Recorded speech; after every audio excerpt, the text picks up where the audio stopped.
And so this article says, how much do pilots make flying for commercial airlines? It's about average is about 200,000 into 2023. Delta Air, Lines is among the highest paying airlines for captains with the greatest 12 years, offering 279,408. I would argue that's first officer pay on 12 years because that looks super low.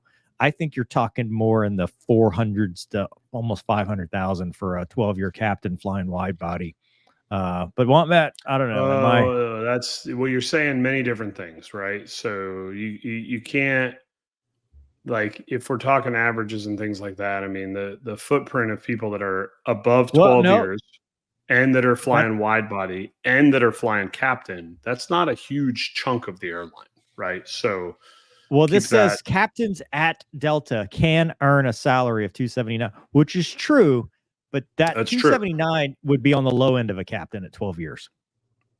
I don't think there is a pay a 279. No, dude, you guys have got to be. Well, but you got to remember, it's the old adage. Maybe you don't know this. What I was taught when I was looking into this is when you fly at a legacy carrier, you take the hourly rate and add 3 zeros, and that's if you fly the average amount. That's getting paid 1,000 hours a year, which is not the average pilot. Honestly, right? You're making more than that. I'd say the average. Well, it depends. I mean, I made 76 hours this month, right? So, I mean, that's not keeping me on the average of 1,000 a year. So, I'm not knocking that number. I'm just saying there's a big difference, right? Are you a Wombat, year two captain on a 7-1 or? So what would be an average? Just, I think it's such a wide. That's the thing is when you're talking an airline, right? And you have people that have been at the airline less than a year that are captains, because that's new. They said all the way years. up to somebody. I understand. I'm just saying you're talking averages here, right? So you got somebody on year two pay. We're not talking average. It says Gonky just asked what would an average be, and that's why I said it'd be very hard to answer that because that's such a wide range of salaries is what I'm looking at. So what Wombat's saying is like I fly about 140 hours a year. So I don't make a lot. Well, that's the point is you have a lot of people that do, but you have people that do that, right? So that affects it. Yes. So I think I'll be honest with you. What was that? I don't know why I just tried to scroll down on my screen. So that tells you how tired I am. Scroll back, Doug, to where we were at, where it said the average. My Chrome just crashed. Okay, cool. It was like, what was it like today? I tell you what. Was it like 275 is what they said was the average? Yeah. 12 year. At 12 year. I mean, is it a little low? Maybe with the new contract, but with our old contract, I'd say no. It's pretty average. Mover, so where you're going, and I'm not telling anybody what my salary is. I like that people are asking as a reference. Tell us what you made. I'm not going to do that. So where Mover's going with this is, and I would argue, Mover, the money's part of it, but it's and what me and Wombat are talking about is it's the flexibility. I choose to not be there, so I don't make a lot of money at the airline. But guess what? I just spent the week in Tampa. Why? Because I can. Because you can, right? And I haven't flown in 2 weeks, and I've only had 1 week of vacation. So it's a full-time job. So there's enough money there and enough flexibility to where you can shape the job around your life. Whereas if you're a military pilot, your life is a distant second, and military flying is right up front. It's mandatory, right? So that's, in my mind, that is the big draw. Mover brings up airline pilot salaries, which is a huge part of it. If you want to chase dollar bills, you can do that. But if you want to be like Gonky and the first time is every time you get in the airplane, you can do that too. But and that's very rare.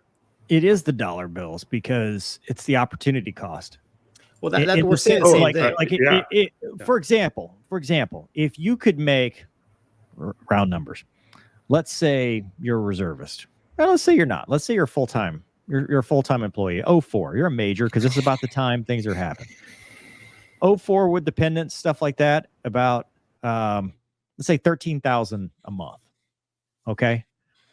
For an airline pilot, you can do 13,000 easily in that same month, but you're only doing 4 days, 5 days. You know, you can easily get into the 20 to 25,000 a month. I don't think you're working 4 or 5 days for 13 grand. I don't think that's inaccurate. Well, hold on, but hold on again, and this is where the disparity of the different parts of the airlines. But Wombat, I'm not talking about numbers for numbers. I'm saying for somebody who is like, I'm leaving to get that seniority number because this is where I want to get. That is, you have to start at some point, and they're jumping to get to the point where it's like, hey, dude, I could work a full month, go through all the same BS, or I could go sit reserve, or I could go do, 8 days a month. Agreed. I do agree. And there's definitely a progression. And I think the biggest thing that a lot of military guys are starting to realize is it's getting that seniority number. That's all that matters. I mean, so here's an example of that, right? So I got out of active duty in 2014. I retired from the reserves in 2022, right? So if I had stayed in, I wouldn't have been able to retire at the exact same time, right? So now I've been at the airlines for 9 years, and I'm starting to see people that stayed on active, right?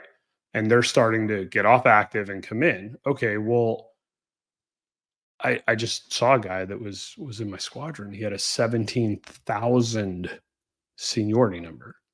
I have a 6,000 seniority number. We're the same age. Like, those are two vastly different careers going forward. Now, one can make the argument of, well, they're service to country and all that, and I'm not going to take away from that.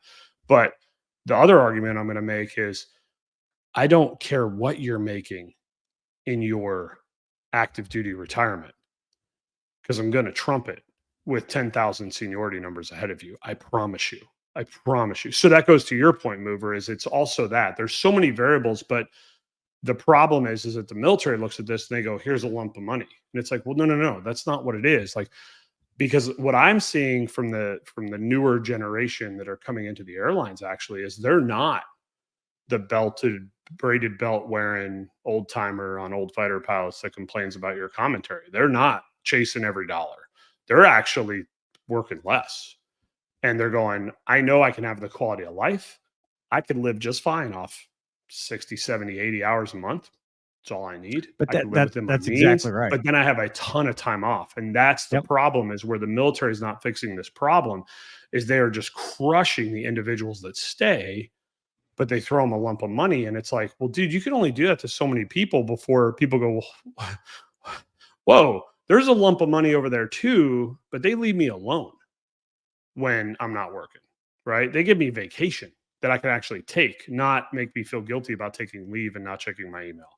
They actually take care of me when something goes wrong with my family. There's more to it than just the money. The money is good. Obviously, it's getting better because of new contracts and stuff like that.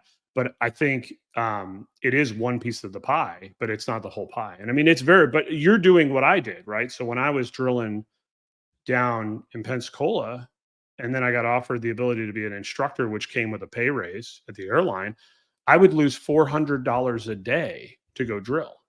Like, well, what?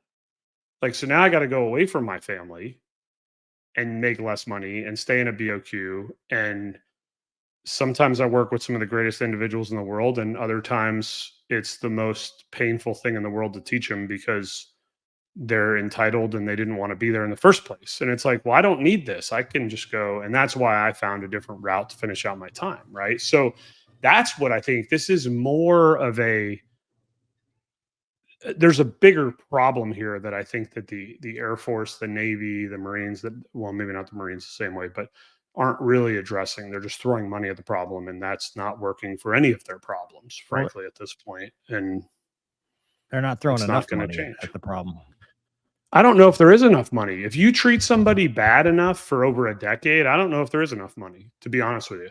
Dang, dude, you just poured salt in my wounds right now. I'm just Yeah. I'm just saying, I really don't. You know, I don't know if there's I enough know. money I that the agree. military can throw at them after not a making money them sit problem. through 2 to 3 years of flight school, and then they just get treated like garbage, and they're getting poor salaries, and they're putting their life on the line, and they're given crap equipment to work with, and they're given all these ground jobs to do because people are getting out. We don't have enough manning, so we have to do this. And oh, by the way, you also have to be this, this, this, and this. Plus, you better have your tactics down, bro, because tactics are important, but also you got to do all this stuff.